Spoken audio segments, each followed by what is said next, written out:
Day and night news के prime debate में आपका स्वागत है।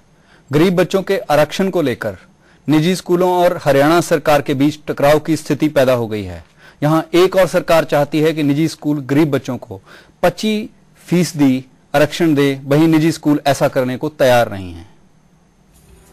निजाम ने एक अच्छी पहल की, बच्चों को शिक्षा का अधिकार दिया, लेकिन मुफलिसी तालीम पर भारी पड़ गई। बात हरियाणा के निजी स्कूलों की ही कर लीजिए। यहाँ के निजी स्कूलों को गरीब बच्चों के लिए 25% कोटा रखना है, लेकिन निजी स्कूल इन गरीब बच्चों को दाखिला देने में आनाकानी कर रहे हैं। दलील ये दी जा रही है कि जब स्कूल चलाने के लिए सरकार से कोई मदद नहीं है तो वो भला मदद कैसे कर सकते हैं। निजी स्कूलों का कहना है कि सरकार का ये कदम नाजायज है और इससे सिर्फ पढ़ाई महंगी होगी। बात शायद नफा नुकसान की है, पैसा नहीं तो आमदन भी नहीं। खैर, बच्चा अमीर का है तो कहीं भी पढ़ लेगा, अपना भविष्य बना लेगा, गरीब का क्या। इस मामले का हल आखिर क्या है, जानते हैं हमारे मेहमानों से। हमारे साथ आज स्टूडियो में मौजूद हैं सुभाष सैनी, जो कुरुक्षेत्र यूनिवर्सिटी में एसोसिएट प्रोफेसर हैं हिंदी विभाग में, कुलभूषण शर्मा जो private school welfare association Haryana के अध्यक्ष हैं, और पंकज चांद गोठिया जो एक वकील हैं। आप सभी का इस चर्चा में स्वागत है। सुभाष जी, मैं आपसे ये बात शुरू करना चाहूंगा कि हरियाणा में जो अभी आरक्षण का जो मुद्दा है 25% जो गरीब बच्चों के लिए है, इस पे क्या समस्या है स्कूलों को? स्कूलों को समस्या ये है क्योंकि जो प्राइवेट स्कूल हैं वो यहाँ पूरी तरह से बिजनेस करने के लिए आए हैं। वो अपना कोई सामाजिक दायित्व तो नहीं समझते हैं, इसलिए क्योंकि वो सिर्फ ज़्यादा से ज़्यादा पैसा कमाना चाहते हैं और अपनी कोई जो सामाजिक दायित्व उसको छोड़ना चाहते हैं, चाहे वो अपने शिक्षकों को कम वेतन देकर की बात हो या ज़्यादा फीस लेने की बात हो या अन्य जितने भी सेवा शर्तें हैं।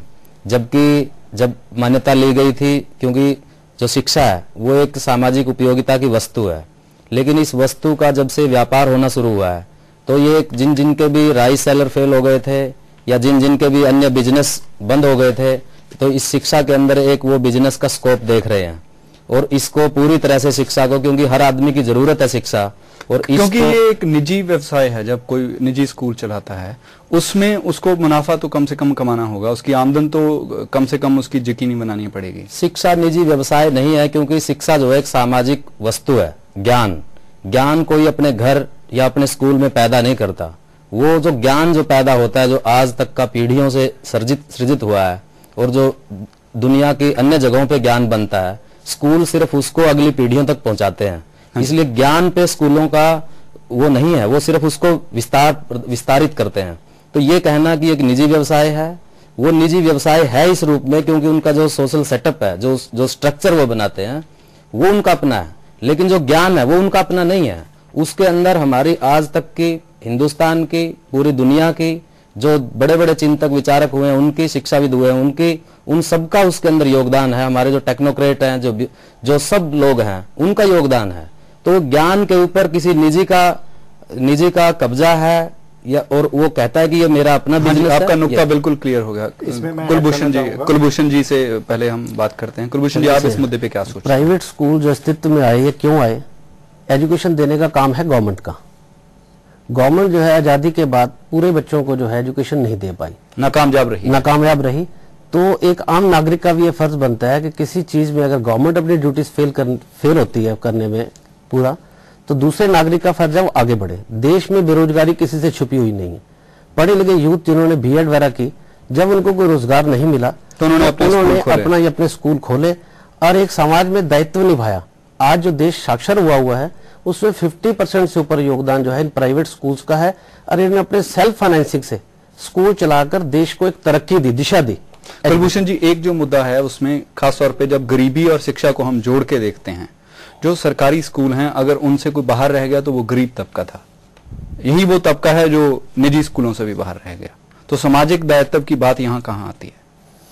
ऐसे सरकार की बहुत सारी योजनाएं हैं। सरकार कहती है भट्टों पे भी स्कूल चला रहे हैं, उसके लिए फंड्स जाते हैं। उसके बाद भी अगर कोई बच्चा बाहर रहता है, प्राइवेट स्कूलों ने बहुत सारे गरीब बच्चों को पढ़ाने का भी काम किया है। ये नहीं है कि प्राइवेट स्कूल जो है गरीब बच्चों को पढ़ा नहीं रहे। हम स्कूल सिर्फ एक बड़े स्कूलों को देखकर सोचते हैं। हरियाणा में ऐसा स्कूल भी है जो 100 रुपए फीस लेके पढ़ाते हैं, और उनमें बहुत सारे गरीब बच्चों को जब वो देखते हैं कि डिजर्व करता है, उसको अपनी इच्छा अनुसार फ्री भी पढ़ाते हैं, उसकी मदद भी करते हैं। ये कहना सर्वथा गलत है। लोग सिर्फ जो है डीपीएस या बड़े बड़े स्कूलों को, गोयनका के इन स्कूलों को देखकर स्कूल मानते हैं, या चंडीगढ़ के बड़े स्कूलों जो बहुत हाई फीसेस लेते हैं। हरियाणा में 80% स्कूल आप गांव में जाके देखो तो वो गरीब तबके को काफी मदद भी कर रहा है और अपने सेल्फ फाइनेंसिंग से अपने आप को रोजगार भी दे रहा है। लेकिन जो आरक्षण की बात है वो मदद से कुछ आगे की बात है। लेकिन हम पहले पंकज जी से बात करते हैं। पंकज जी, आप क्या कहना चाह रहे थे? मैं इसमें ये कहना चाहूंगा कि एक संविधान है भारत में, संविधान का दायित्व हर एक किसी को निभाना पड़ता है, प्राइवेट आदमी को भी। ये संविधान में एक अमेंडमेंट हुई थी आर्टिकल 21A में, उसके तहत ये कानून आया है। आर्टिकल 21 ये प्रोवाइड करता है कि बिजनेस किस तरह से किया जाएगा। बिजनेस करने का हक है लेकिन रेगुलेटेड होता है गवर्नमेंट के द्वारा। तो 21A में ये प्रावधान हुई कि हर एक 12 साल को अनिवार्य मुफ्त शिक्षा दी जाएगी। तो ये तो राइट टू एजुकेशन के अंडर हुआ 2009 में। हाँ, लेकिन हरियाणा में उससे पहले 2003 का एक कानून है जिसके तहत आपको 25% जो गरीब तबके के विद्यार्थी हैं उनको स्कूलों में भर्ती करना है। वही अभी तक नहीं इंप्लीमेंट हो पाया था, वो स्टेट लेवल का लॉ था। इसीलिए अब ये राष्ट्रीय स्तर पे कोशिश की जा रही है, सेंट्रल गवर्नमेंट की नोटिफिकेशन है। This is in addition to what state has done. This will override what state has done, because state का जो लॉ था वो भी अच्छा था लेकिन वो काम नहीं कर पाया। तो अब ये राष्ट्रीय स्तर पे लागू करने की कोशिश है, और अगर उसमें कोई कॉन्फ्लिक्ट है स्टेट लॉ में और नेशनल लॉ में तो नेशनल लॉ प्रिवेल करे। हाँ जी, आपकी बात जानने से पहले हम सरकार का भी पक्ष जान लेते हैं। हमारे साथ हरियाणा की शिक्षा मंत्री गीता बुक्कल जी हैं, वो देखते हैं क्या कहना चाह रही हैं इस मुद्दे पे। हमने तो सभी प्राइवेट स्कूल्स वालों को कहा है, बातचीत के रास्ते बिल्कुल खुले हैं, आप आ जाएं, हम आपकी बात सुनने के लिए तैयार हैं। 134A का मामला है, वो पुराना मामला है जो कि ऑलरेडी उन्होंने कहा है कि हम 25% आरक्षण देंगे, और वो एक बात को कंफ्यूज कर रहे हैं राइट टू एजुकेशन एक्ट को लेकर, जिसमें कि नेबरहुड स्कूल्स आइडेंटिफिकेशन का काम चल रहा है और उसमें उनको ऊपर कोई भी अतिरिक्त वजह नहीं है। और वो क्यों स्कूल बंद कर रहे हैं हमें इस समय मालूम नहीं, लेकिन हमने उनको कहा है कहीं अगर कोई समस्या है तो आप जरूर आकर हमसे बात करें, इसका समाधान करने की कोशिश करेंगे। और ये मामला इस समय क्योंकि माननीय उच्च न्यायालय में चल रहा है, वो भी मॉनिटर कर रहे हैं। डिस्ट्रिक्ट लेवल पर हमने ऑलरेडी कमेटीज बना दी हैं, लेकिन फिर भी इस समय एग्जाम डेज हैं। स्कूल वालों को, प्राइवेट स्कूल एसोसिएशन से मेरी तो केवल यही रिक्वेस्ट है कि बजाय स्कूल बंद करने के वो बातचीत का रास्ता अपनाएं और उसका समाधान का हम प्रयास करेंगे। देखिए, अल्टरनेटिव तो क्या होगा, उनके प्राइवेट स्कूल्स हैं, प्राइवेट मैनेजमेंट्स हैं, प्राइवेट उनका सिस्टम है। बहुत से अच्छे स्कूल्स हैं जिन्होंने ये कहा है कि हम उनका साथ नहीं देंगे। आज कई अखबारों में भी छपा है कि वो नहीं चाहते कि शिक्षा का अधिकार, जहां बच्चों का अधिकार बन गया है शिक्षा पाना, वो बहुत से स्कूल ऐसे हैं जो कि उनका साथ नहीं दे रहे हैं, और मैं उनका स्वागत करती हूँ। कुलभूषण जी, जब सरकार आपको कह रही है कि आप उनसे बात कीजिए और इसका समाधान किया जा सकता है, तो आप स्ट्राइक करने क्यों जा रही हैं? ऐसे हमारी एसोसिएशन ने स्ट्राइक में इसमें हिस्सा नहीं लिया है, लेकिन हम ये नहीं है कि हम उन लोगों के साथ हैं जो स्ट्राइक कर रहे हैं। हमने हिस्सा नहीं लिया, हमने मना किया, लेकिन हम उन लोगों के साथ हैं। शिक्षा मंत्री जी जो बात कह रहे हैं, आरटी और 134 को मिक्स कर रहे हैं, कंफ्यूज। नेबरहुड का जो मामला है ये एक आरटीई से संबंधित है, आरटीई को मानने के लिए तैयार है। सेंटर का रूल जब आ जाता है तो आरटीई को आपने लागू कर दिया है? आरटी अभी गवर्नमेंट ने ही नेबरहुड स्कूल जो है वो आइडेंटिफिकेशन करने जो नहीं की। जब आइडेंटिफिकेशन आरटी तो इन्होंने लागू ही नहीं किया। अभी जब आरटी लागू हो गए, हम आरटी के लिए तैयार हैं। सिर्फ अब जो मोड ऑफ पेमेंट है, हम उसमें थोड़ा सा सुझाव देना चाहते हैं कि वो पैसा डायरेक्ट उन बच्चों पे जाए। लेकिन दो बातें हैं, एक जो हरियाणा सरकार का अपना कानून है 134A की जो बात है, और दूसरा जब सरकार ने आपको निजी स्कूलों को जमीनें दी हैं जो और रियायतें दी हैं, उसमें एक शर्त रही है कि गरीब तबके के बच्चों को उनमें मुफ्त शिक्षा दी जाएगी, लेकिन आज तक वो लागू नहीं हुई है। ऐसे जो जमीनें हैं ये हुड्डा की साइड से उन्होंने दी होंगी, वो हरियाणा में 10, 20 या 50, 100 होंगे। हाँ जी।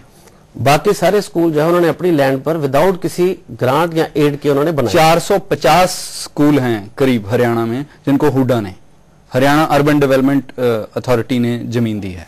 मैं ये जानना चाहता हूं सरकार से कि जब उन्होंने हुड्डा से जमीन दी, करते कंसेशनल रेट पे दी, किसान से अगर उन्होंने 2 लाख रुपए एकड़ एक्वायर किया, तो क्या स्कूल वाले को कंसेशन में 1 लाख रुपए एकड़ दिया? अगर तो उन्होंने ऐसे दिया, से भटकना हो गया, अगर ऐसे दिया तो वो कंसेशन कहलाएगा। हुड्डा की साइट जो है ऑक्शन की जाती है 10-10, 15-15 करोड़ रुपए में, तो उसको कंसेशनल कहना टोटली गलत है। आपने वो ऑक्शन पे खरीदी हैं? हाँ, लोगों ने ऑप्शंस पे खरीदी। हाँ जी, सुभाष जी, आप क्या कहना चाहेंगे? ये कहना चाहता हूँ कि ये जो इस टाइम पे जो हड़ताल है और प्राइवेट मैनेजमेंट का है, क्योंकि एग्जाम के दिन है और ये एक तरह से ब्लैकमेलिंग की तरह से है, और इसमें 2 बातें इसके पीछे, इस आंदोलन के पीछे मुझे नजर आती है। एक तो ये कि ये फीस बढ़ाने का, कि जनता के अंदर, अभिभावकों के अंदर इस तरह का भय पैदा किया जाए कि वो 25% जो है उनकी फीस जो है 25% बच्चों की फीस उनको देनी पड़ेगी, और वो फीस बढ़ाने का एक तरह से माहौल बना रहे हैं। दूसरी बात वो इससे ये कर रहे हैं कि जो आरटी जो एजुकेशन जो एक्ट आया है, लेकिन सुभाष जी सरकार ने ये बात बिल्कुल स्पष्ट कर दी है कि जो 25% जो आरक्षण है उसमें जो बच्चे हैं सरकारी स्कूलों में जितना खर्चा उनके ऊपर आता है वो सरकार उनको अदा करने के लिए तैयार है। सरकार तैयार है, लेकिन जो प्राइवेट मैनेजमेंट है वो सरकारी फीस की बजाय वो जो अपनी उनकी फीस है जो कि किसी भी तरह से जस्टिफाइड नहीं है, वो पहले इतनी ज्यादा है, उसके आधार पे लेने का ये आंदोलन जो है उसका स्वरूप है, उसकी रूप रचना है। और अभिभावकों के अंदर ये विभाजन पैदा करके कि भी और उनको भी अपने साथ जोड़ना चाहते हैं कि आपके बच्चों के ऊपर फीस बढ़ जाएगी 75%, बच्चों के ऊपर 25% की।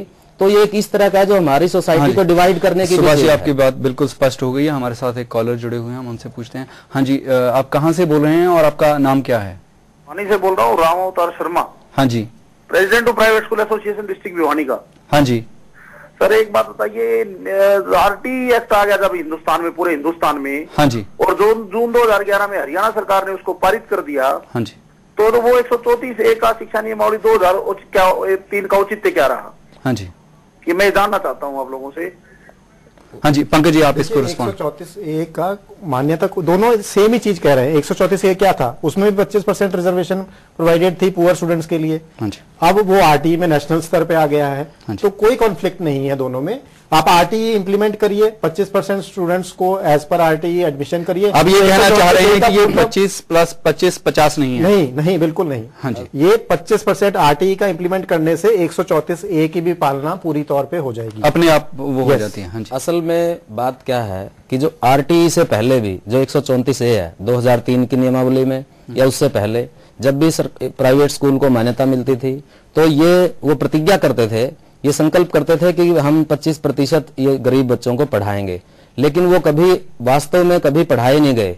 और अब जो हाई कोर्ट में कुछ वकीलों ने मुकदमा किया, उसके बाद जो हाई कोर्ट की डायरेक्शंस की वजह से और कई जगह पे उन्होंने मुकदमा करके एडमिशन भी करवाने शुरू किए, तब जाकर के प्राइवेट मैनेजमेंट्स के जो हित हैं, जो स्वार्थ हैं, उनके ऊपर उन्होंने ये दिखाई दिया तो ये खड़े हुए हैं, नहीं तो ये राइट टू एजुकेशन के साथ जुड़ी हुई चीज नहीं है। हाँ जी, इससे हमारे साथ एक कॉलर जुड़े हुए हैं, हम उनसे पूछ लें। हाँ जी, आप कहाँ से बोल रहे हैं और आपका नाम क्या है? हेलो। हाँ जी। हाँ जी सर, श्री कृष्ण शर्मा बोल रहा हूँ। हाँ जी सर, ये इतनी फीस ले रहे हैं प्राइवेट स्कूलों वाले, तो जो आम आदमी जो बेरोजगार आदमी है, हाँ जी, वो कहाँ से पढ़ाएगा अपने बच्चों को? ये गरीब आदमी तो कहाँ अपने बच्चों को फिर तो पढ़ा ही नहीं पाएगा कहीं भी। हाँ जी। और सरकारी स्कूल जो है ये मानते हैं कि सरकारी स्कूलों में बिल्कुल एजुकेशन के तरफ ध्यान नहीं है टिचरों का, चाहे वो लेडीज स्टाफ है चाहे जेंट्स स्टाफ है। हाँ जी। कोई ध्यान नहीं है। ध्यान तो है प्राइवेट स्कूलों का। हाँ, लेकिन प्राइवेट स्कूलों के अंदर बहुत ज्यादा फीस है सर। इसके ये भाई साहब बैठे हैं जो हम आपका सवाल उनसे अभी पूछते हैं। आपका बहुत बहुत धन्यवाद। हमारे साथ एक और कॉलर जुड़े हुए हैं। हाँ जी, आप कहाँ से बोल रहे हैं और आपका नाम क्या है? जी, मैं बात कर रही हूँ। हाँ जी। और मैं असिस्टेंट प्रोफेसर इन एजुकेशन हूँ, government college of yoga education and health. पिछले 26 साल से वहाँ पढ़ा रही हूँ मैं। हाँ जी। तो मैं ये समझती हूँ कि ये जो समस्या है इसका समाधान हमारी सरकार के हाथ में ज्यादा है। हाँ जी। क्योंकि जब राइट टू एजुकेशन इसलिए हमें लाना पड़ा क्योंकि 7 साल से हमने शिक्षा में सरकारी स्कूल फैलाए ही नहीं। यदि हमें शिक्षा मूलभूत रूप में अधिकार के रूप में देना था तो उत्तरदायित्व मुझे लगता है कि सरकार ही शोषण करवा रही है सभी का। क्योंकि यदि हमारे अच्छे स्कूल होते तो कोई वजह नहीं थी कि हमें आज प्राइवेट स्कूल की तरफ मुंह ताकना पड़ता। तो ये इवन हाँ जी, आपका जो नुक्ता है वो बिल्कुल स्पष्ट हो गया। इसके आगे कुछ कहना चाहेंगे आप इसके बिना कुछ? धन्यवाद। हाँ जी, थैंक यू। एक बार कुलभूषण जी जो पहला नुक्ता है, चांद कोटिया जी ने बहुत बढ़िया बात कही कि जब सेंटर का एक रूल आ जाता है, दोनों के स्पिरिट एक ही है। हाँ जी। कि 25-25 बच्चों को फ्री पढ़ाना। हाँ जी। तो स्टेट का रूल्स अपने आप रिडंडेंट हो जाना चाहिए। हाँ जी। वो भी 25% की बात करता है, प्राइवेट स्कूल उस 25% से नहीं भाग रहे। हाँ जी। हम जो गवर्नमेंट का फार्मूला है कि सरकार पे पढ़ने वाला बच्चा जो है, प्रति व्यक्ति बच्चा जो बच्चे पे जो खर्च आता है वो अब जो प्राइवेट स्कूल्स लेते हैं विच एवरेज लेस पे किया जाएगा। हमारा इस फार्मूले पे कोई ऑब्जेक्शन नहीं है। हम सिर्फ कह रहे हैं कि मोड ऑफ पेमेंट ठीक कर दो। आरटीई का तो स्वागत कर रहे हैं। मोड ऑफ पेमेंट लिखी हुई है एक्ट में, 6 महीने के अंतराल पे आप एडमिशन दीजिए। अप्रैल में सितंबर में फर्स्ट इंस्टॉलमेंट पे होगी एज पर कैलकुलेशन, और मार्च में अगली इंस्टॉलमेंट पे होगी। आपको इसके ऊपर क्या एतराज है? हमारा ये है कि बच्चे के उसके पेरेंट्स के अकाउंट पे डायरेक्ट पैसा डाल दिया जाए, वो स्कूल को आके पे करे, क्योंकि अभी एडेड स्कूलों की जो हालत दिखी है, मतलब आप चाहते हैं कि सरकार उनको एडवांस में पे करे? डायरेक्ट उनको पे करे। नहीं, डायरेक्ट नहीं, एडवांस उनको पे करे, वो स्कूल में आके फीस दे के पढ़े, ताकि अभी एडेड स्कूलों की जो हालत हुई है, उनकी एड्स ना पहुंचने की वजह से वो अपनी एड वापस लेने पे विचार कर रहे हैं। गवर्नमेंट में भी जो अंडर कंसीडरेशन है मामला कि हमारी एड वापस कर दी जाए, खत्म कर दी जाए एडेड स्कूलों का भी। ये तो फिर बात जो इसके आगे जो बातचीत है जो जारी रखेंगे। अभी एक वक्त हो चला है एक छोटे से ब्रेक का, ब्रेक के बाद हम ये चर्चा जारी रहेंगे।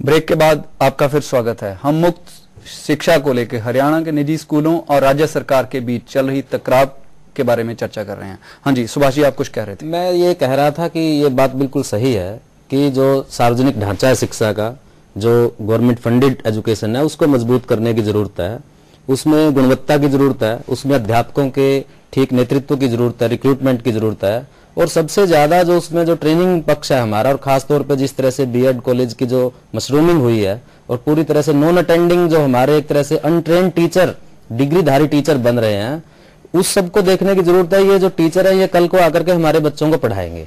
लेकिन इसके साथ ही जो प्राइवेट स्कूल की जो रेगुलेशन है, चाहे वो सैलरी के मामले में हो, चाहे वो फीस के मामले में हो, या अन्य सेवा शर्तों के मामले में हो, उसको भी गवर्नमेंट को अपने हाथ में लेना होगा।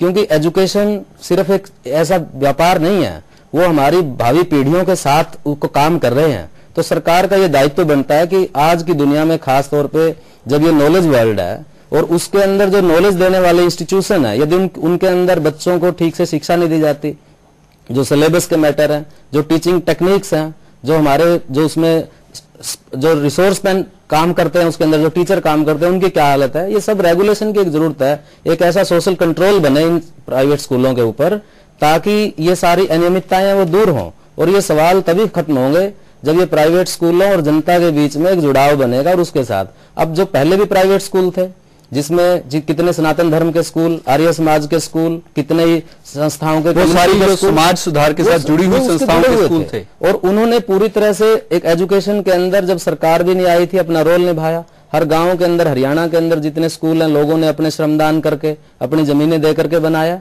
सरकार ने तो सिर्फ वहां टीचर भेजे थे। तो ये जो, लेकिन ये जो प्राइवेट स्कूल हैं जिनकी हम बात कर रहे हैं, इनके अंदर उस तरह की सामाजिक भावना या कोई वो जज्बा नहीं है। समाज सुधार के लिए नहीं आए, बल्कि अपने व्यापार के लिए आए हैं। लेकिन इसका दूसरा पक्ष ये भी है कि सरकार का जो ढांचा था शिक्षा का, वो पूरी तरह से हमें डिलीवर करने में नाकामयाब रहा है। ये बिल्कुल सही बात है कि जो गुणवत्ता का जो सवाल है, खास तौर पे एक ऐसे कमीशन की जरूरत है जैसे कि इलेक्शन कमीशन है, जो सरकार से इंडिपेंडेंट रहते हुए इस पूरे एजुकेशन के मैटर को, क्योंकि अब 20 तरह की शिक्षा है, प्राइवेट स्कूल हैं, सर्वोदय स्कूल हैं, नवोदय स्कूल हैं, ये स्कूल हैं, वो स्कूल हैं, 20 तरह के स्कूल हैं। तो उन सारे स्कूलों को जो रेगुलेट कर सके कोई ऐसी बॉडी, उसकी जरूरत है। मतलब कहीं ना कहीं जो गुणवत्ता है वो एक जैसी हो सके, इसके लिए कोशिश की जानी चाहिए। हमारे साथ एक कॉलर जुड़े हुए हैं, हम उनसे भी पूछ लेते हैं। हाँ जी, आप कहाँ से बोल रहे हैं और आपका नाम क्या है? मैं कुरुक्षेत्र से बोल रहा हूँ जी। हाँ जी। ओम गोपाल शर्मा। हाँ जी। मेरा क्वेश्चन ये है जी, सरकार सर्व शिक्षा अभियान के अंतर्गत, हाँ जी, गवर्नमेंट स्कूलों में एक एक बच्चे पर 2-2 हजार रुपए खर्चती है लगभग। हाँ जी। तो सरकार जब इतना पैसा खर्च ही रही है, तो वो क्यों नहीं प्राइवेट स्कूलों को भी पैसा अवेलेबल करवाती है? हाँ जी। और जहां तक ये प्रोफेसर साहब बात कर रहे हैं, ये सारी बात दार्शनिकता की कर रहे हैं। हाँ जी। ये जो डीएवी स्कूल या सनातन धर्म स्कूलों की बात कर रहे हैं, ये कुलभूषण जी ने पहले ही कह दिया है। हाँ जी। कि ये प्राइवेट स्कूल एक स्वरोजगार योजना के तहत चलाए जा रहे हैं। हाँ जी। लोगों ने अपनी जमीनों पर स्कूल खड़े किए हैं, अपने पैसे से खड़े किए हैं, तो वो कैसे इस तरीके से फ्री एजुकेशन दे सकते हैं? हाँ जी। पंकज जी, देखिए घूम फिर के बात पैसे पे ही आ रही है। जैसे अभी कॉलर ने पूछा, पैसा तो सरकार देगी, एक्ट में प्रोवाइडेड है कि आप 25% बच्चे एडमिट करिए, उनका जो खर्चा सरकार का हो रहा है, जैसे इन्होंने बताया 2000 पर बच्चा खर्च हो रहा है, वो स्कूल को रीइंबर्स होगा। एक्ट में लिखा हुआ है रीइंबर्स। अब विरोध कहां है? ये एडवांस में मांग रहे हैं। एडवांस में कैसे दे दे? रीइंबर्स वर्ड जब लिखा हुआ है, उसका मतलब है आप पहले खर्चा व्यय करें, फिर आपको वापस करा जाएगा। तो ये तो सामाजिक दायित्व है, इसमें करने में क्या दिक्कत है? ये आरटी को मानने को तैयार है, 25% स्टूडेंट एडमिट करने को तैयार है, लेकिन पैसा पहले दीजिए। फिर तो आरटीई एक्ट का आया कि वो तो पहले भी कर ही रहे थे। जब सरकार हाँ जी, जो बात चली है कि गवर्नमेंट सेक्टर जो है या सरकार खुद प्राइवेट स्कूलों को बढ़ावा देने में गवर्नमेंट सरकार का रोल है। सरकार अपने सारे एम्प्लॉइज के बच्चों को क्यों नहीं कहती है आप गवर्नमेंट स्कूल में पढ़े, उनको 1000 1500 रुपए रीइंबर्स करती है कि आप जाइए प्राइवेट स्कूल में पढ़े। यानी कि सरकार को पता है कि हमारे सरकारों गवर्नमेंट स्कूल में एजुकेशन अच्छी नहीं, इसलिए अपने एम्प्लॉइज को, इवन टीचर्स को भी, जो गवर्नमेंट स्कूल के टीचर्स हैं उनके बच्चों को प्राइवेट स्कूलों में पढ़ने की रीइंबर्समेंट दे रही है 1000 1500 रुपए पर मंथ। तो कौन से डिपार्टमेंट के एम्प्लॉइज के बच्चों? सभी स्टेट गवर्नमेंट के एम्प्लॉइज को, सेंट्रल गवर्नमेंट के एम्प्लॉइज को भी। जब सरकार के स्कूल इतने अच्छे हैं तो सरकार को वहां भेजना चाहिए। अगर उनको वहां भेजेगी तो शायद उनका भी ढांचा सुधर जाए। हमें सरकारी स्कूलों से एतराज नहीं, सरकार खुद तो प्राइवेट में पढ़ने के लिए पैसा दे रही है। पंकज जी, यहाँ पर तो जो प्राइवेट स्कूल हैं और जो सरकार है उसके बीच में एक नेक्सस दिखाई देता है। नेक्सस की बात नहीं है जी, ये एक्ट इसीलिए आई है क्योंकि सरकारी स्कूल अपना दायित्व नहीं निभा पाए, ये मानती है, तभी तो ये एक्ट आई है। इसीलिए प्राइवेट स्कूल पे दायित्व डाला गया है।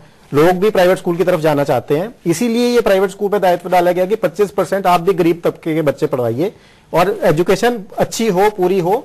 और साथ ही गवर्नमेंट पे भी ये भार है कि वह स्कूल क्रिएट करे जितने रिक्वायर्ड है। लेकिन जो एक नुक्ता अहम बनता है कि जो सरकारी मुलाजिम हैं उनके बच्चे अगर प्राइवेट स्कूल में पढ़ते हैं, जैसा कि कुलभूषण जी बता रहे हैं, उनको तो वो सरकार एज इट इज वो रिफंड रीइंबर्स करती है। लेकिन दूसरी तरफ वो कह रहे हैं कि जब शिक्षा के अधिकार के तहत आप जाएंगे तो सिर्फ उतने पैसे देंगे जितने हाँ, ये जरूर भ्रमित चीज है, इसको सरकार को रोकना चाहिए क्योंकि ये डुअल पॉलिसी हो जाती है।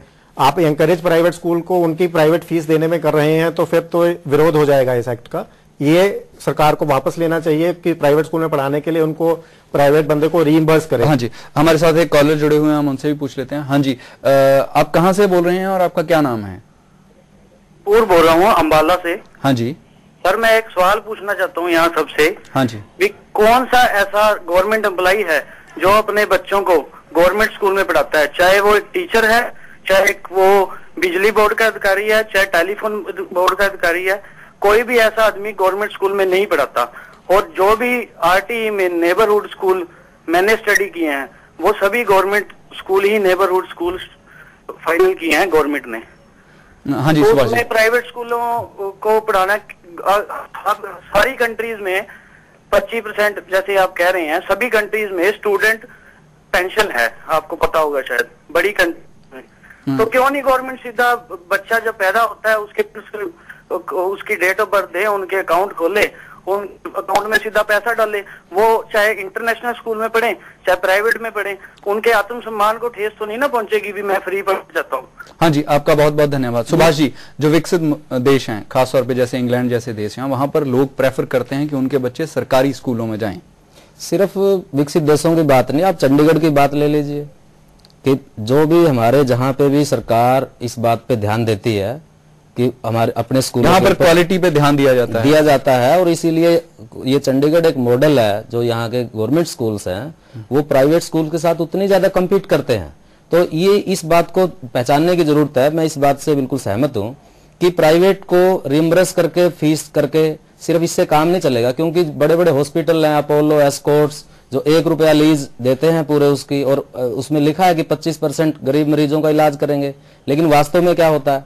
तो ये प्राइवेट स्कूल को आप फीस दे भी देंगे तो ये गरीब बच्चों को क्या एजुकेशन मिलेगी, इस बात की कोई गारंटी नहीं है। तो सरकार अपना जो सिस्टम है उसको मजबूत करे। सरकारी जो सिस्टम है उसको मजबूत करने की बहुत ज्यादा जरूरत। बहुत बढ़िया बात है। हाँ जी बिल्कुल, आप दो एम्प्लॉइज के बच्चे गवर्नमेंट स्कूल्स में डाल दिए जाए, गवर्नमेंट कंपल्शन करे, एक तो करोड़ों रुपए का बजट, अरबों रुपए का बजट बचेगा जो प्राइवेट स्कूलों को पे कर रहे हैं। जब उनके बच्चे वहां जाएंगे गवर्नमेंट स्कूल की एजुकेशन भी अच्छी हो जाएगी। और जो अरबों रुपए का बजट बचेगा उसमें वो प्राइवेट स्कूल जो अच्छे अच्छे हैं, जिनके क्वालिटी ऑफ एजुकेशन है, उनको जो है चयनित करे, वहां पर उन गरीब बच्चों को पैसे देके पढ़वाए। हाँ जी, उससे देश में एक अच्छा वो सिस्टम शुरू हो जाएगा। हाँ जी, आप सभी इस चर्चा में शामिल हुए, आपका बहुत बहुत धन्यवाद। निजी स्कूलों और हरियाणा सरकार के बीच ये तकरार खत्म होती नहीं दिख रही। इसका खमियाजा सिर्फ गरीब ही नहीं बल्कि दूसरे बच्चों को भी शिक्षा की कीमत देकर चुकाना पड़ रहा है। सरकार और स्कूलों की चाहिए कि वो जल्द से जल्द इस मामले को सुलझाएं। इसी के साथ ही हम आज का प्राइम यहीं खत्म करते हैं। नमस्कार, सत श्री अकाल, खुदा हाफिज।